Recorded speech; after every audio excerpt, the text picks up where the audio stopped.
Hola, bienvenidos una vez más a Relatos en la Ventana. Hoy vamos a leer a la escritora mexicana Amparo Dávila, nacida en el estado de Zacatecas en 1928 y fallecida en México en 2020. Amparo Dávila fue una escritora que dedicó toda su carrera literaria a la poesía y al cuento. En 1950 comenzaron sus publicaciones. Entre 1950 y 1954 publicó 3 poemarios, que fueron sus 3 primeros libros, y en 1959 el que sería su primer libro de relatos, titulado Tiempo destrozado. A lo largo de su larga vida y trayectoria recibió algunos premios por parte del Estado mexicano y de algunas instituciones, como el premio de Javier Villaurrutia por su libro de 1977, Árboles Petrificados, y ya en el final de su vida algunos reconocimientos a toda su trayectoria, como la Medalla de las Bellas Artes en el año 2015 y el tercer premio Jorge Ibargüengoitia, que da la Universidad de Guanajuato en el año 2018. La literatura de Amparo Dávila, sus relatos en concreto, han sido muchas veces definidos como macabros o oscuros, y algo que tal vez tenga que ver con algunos traumas heredados de la infancia. Por ejemplo, un dato biográfico bastante relevante es que ella fue hija única, si bien no fue la única hija que tuvieron sus padres, pero es que sus 3 hermanos fallecieron en la infancia, uno al nacer y otros en edad muy infantil. Y esos traumas infantiles seguramente marcaron el género al que ella se dedicó en su carrera. En el año 2009, la editorial mexicana Fondo de Cultura Económica publicó Los Cuentos Reunidos, y que luego en el año 2022 volvió a publicar, esta vez en conjunto con la editorial Páginas de Espuma de España. En él se reunían sus 3 títulos anteriores, que, paso a decir, eran Tiempo destrozado de 1959, Música concreta de 1961 y Árboles petrificados, que mencionamos con el premio Javier Villaurrutia en 1977. Y además la edición de 2009 incluía un nuevo volumen titulado Con los ojos abiertos. Pues bien, yo, volviendo a los orígenes, quería leeros de estos cuentos reunidos uno que fue publicado en 1959 en su primer libro de relatos y se titula El huésped. Nunca olvidaré el día en que vino a vivir con nosotros. Mi marido lo trajo al regreso de un viaje. Llevábamos entonces cerca de 3 años de matrimonio. Teníamos 2 niños y yo no era feliz. Representaba para mi marido algo así como un mueble, que se acostumbraba uno a ver en determinado sitio, pero que no causa la menor impresión. Vivíamos en un pueblo pequeño, incomunicado y distante de la ciudad, un pueblo casi muerto o a punto de desaparecer. No pude reprimir un grito de horror cuando lo vi por primera vez. Era lúgubre, siniestro, con grandes ojos amarillentos, casi redondos y sin parpadeo, que parecían penetrar a través de las cosas y de las personas. Mi vida desdichada se convirtió en un infierno. La misma noche de su llegada supliqué a mi marido que no me condenara a la tortura de su compañía. No podía resistirlo, me inspiraba desconfianza y horror. Es completamente inofensivo, dijo mi marido mirándome con marcada indiferencia. Te acostumbrarás a su compañía, y si no lo consigues... No hubo manera de convencerlo de que se lo llevara. Se quedó en nuestra casa. No fui la única en sufrir con su presencia. Todos los de la casa, mis niños, la mujer que me ayudaba en los quehaceres, su hijito, sentíamos pavor de él. Solo mi marido gozaba teniéndolo allí. Desde el primer día mi marido le asignó el cuarto de la esquina. Era esta una pieza grande, pero húmeda y oscura. Por esos inconvenientes yo nunca la ocupaba. Sin embargo, él pareció sentirse contento con la habitación. Como era bastante oscura, se acomodaba a sus necesidades. Dormía hasta el oscurecer, y nunca supe a qué hora se acostaba. Perdí la poca paz de que gozaba en la casona. Durante el día, todo marchaba con aparente normalidad. Yo me levantaba siempre muy temprano, vestía a los niños que ya estaban despiertos, les daba el desayuno y los entretenía, mientras Guadalupe arreglaba la casa y salía a comprar el mandado. La casa era muy grande, con un jardín en el centro y los cuartos distribuidos a su alrededor. Entre las piezas y el jardín había corredores que protegían las habitaciones del rigor de las lluvias y del viento que eran frecuentes. Tener arreglada una casa tan grande y cuidado el jardín, mi diaria ocupación de la mañana, era tarea dura. Pero yo amaba mi jardín. Los corredores estaban cubiertos por enredaderas que floreaban casi todo el año. Recuerdo cuánto me gustaba, por las tardes, sentarme en uno de aquellos corredores a coser la ropa de los niños, entre el perfume de las madreselvas y de las bugambilias. En el jardín cultivaba crisantemos, pensamientos, violetas de los Alpes, begonias y heliotropos. Mientras yo regaba las plantas, los niños se entretenían buscando gusanos entre las hojas. A veces pasaban horas, callados y muy atentos, tratando de coger las gotas de agua que se escapaban de la vieja manguera. Yo no podía dejar de mirar de vez en cuando hacia el cuarto de la esquina.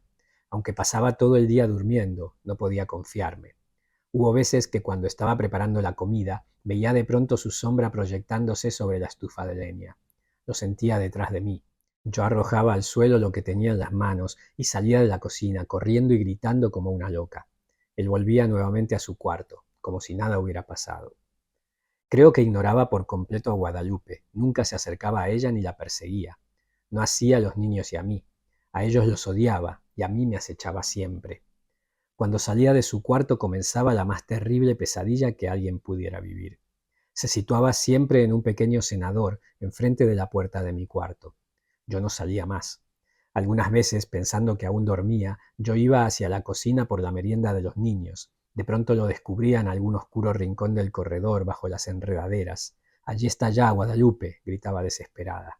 Guadalupe y yo nunca lo nombrábamos. Nos parecía que al hacerlo cobraba realidad aquel ser tenebroso. Siempre decíamos: «Allí está, ya salió, está durmiendo, él, él, él».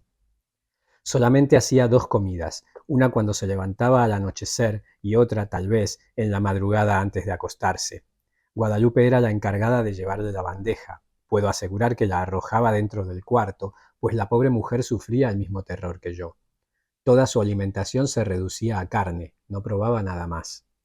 Cuando los niños se dormían, Guadalupe me llevaba la cena al cuarto. Yo no podía dejarlos solos, sabiendo que se había levantado o estaba por hacerlo. Una vez terminadas sus tareas, Guadalupe se iba con su pequeño a dormir y yo me quedaba sola, contemplando el sueño de mis hijos. Como la puerta de mi cuarto quedaba siempre abierta, no me atrevía a acostarme, temiendo que en cualquier momento pudiera entrar y atacarnos. Y no era posible cerrarla. Mi marido llegaba siempre tarde y al no encontrarla abierta habría pensado... Y llegaba bien tarde, que tenía mucho trabajo, dijo alguna vez. Pienso que otras cosas también lo entretenían. Una noche estuve despierta hasta cerca de las 2 de la mañana, oyéndolo afuera. Cuando desperté, lo vi junto a mi cama, mirándome con su mirada fija, penetrante. Salté de la cama y le arrojé la lámpara de gasolina que dejaba encendida toda la noche. No había luz eléctrica en aquel pueblo y no hubiera soportado quedarme a oscuras, sabiendo que en cualquier momento... Él se libró del golpe y salió de la pieza.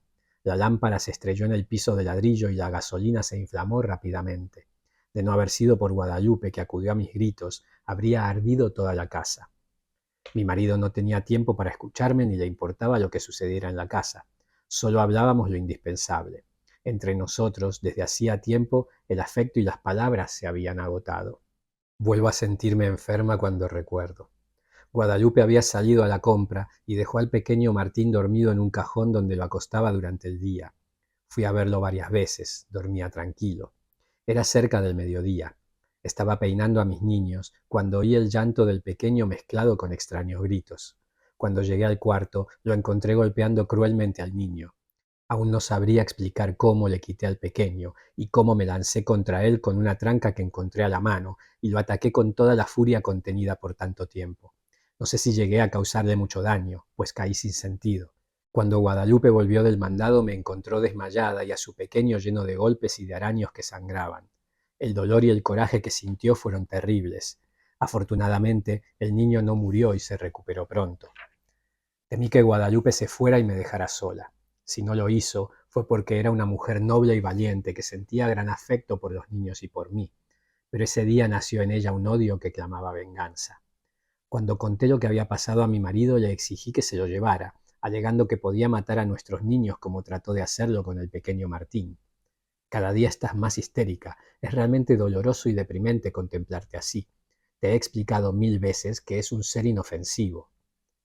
Pensé entonces en huir de aquella casa, de mi marido, de él. Pero no tenía dinero y los medios de comunicación eran difíciles. Sin amigos ni parientes a quien recurrir me sentía tan sola como un huérfano. Mis niños estaban atemorizados, ya no querían jugar en el jardín y no se separaban de mi lado. Cuando Guadalupe salía al mercado me encerraba con ellos en mi cuarto. Esta situación no puede continuar, le dije un día a Guadalupe. Tenemos que hacer algo, y pronto, me contestó. Pero ¿qué podemos hacer las dos solas? Solas, es verdad, pero con un odio. Sus ojos tenían un brillo extraño. Sentí miedo y alegría. La oportunidad llegó cuando menos la esperábamos. Mi marido partió para la ciudad a arreglar unos negocios. Tardaría en regresar, según me dijo, unos 20 días. No sé si él se enteró de que mi marido se había marchado, pero ese día despertó antes de lo acostumbrado y se situó frente a mi cuarto. Guadalupe y su niño durmieron en mi cuarto y por primera vez pude cerrar la puerta. Guadalupe y yo pasamos casi toda la noche haciendo planes. Los niños dormían tranquilamente. De cuando en cuando oíamos que llegaba hasta la puerta del cuarto y la golpeaba con furia. Al día siguiente dimos de desayunar a los 3 niños y para estar tranquilas y que no nos estorbaran en nuestros planes, los encerramos en mi cuarto. Guadalupe y yo teníamos muchas cosas por hacer y tanta prisa en realizarlas que no podíamos perder tiempo ni en comer. Guadalupe cortó varias tablas, grandes y resistentes, mientras yo buscaba martillos y clavos. Cuando todo estuvo listo, llegamos sin hacer ruido hasta el cuarto de la esquina. Las hojas de la puerta estaban entornadas. Conteniendo la respiración, bajamos los pasadores, después cerramos la puerta con llave y comenzamos a clavar las tablas hasta clausurarla totalmente. Mientras trabajábamos, gruesas gotas de sudor nos corrían por la frente. No hizo entonces ruido, parecía que estaba durmiendo profundamente.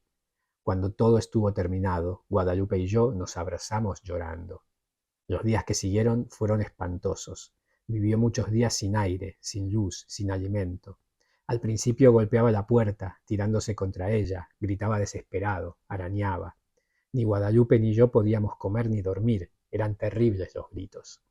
A veces pensábamos que mi marido regresaría antes de que hubiera muerto, si lo encontrara así. Su resistencia fue mucha, creo que vivió cerca de 2 semanas. Un día ya no se oyó ningún ruido, ni un lamento. Sin embargo, esperamos 2 días más antes de abrir el cuarto. Cuando mi marido regresó, lo recibimos con la noticia de su muerte repentina y desconcertante.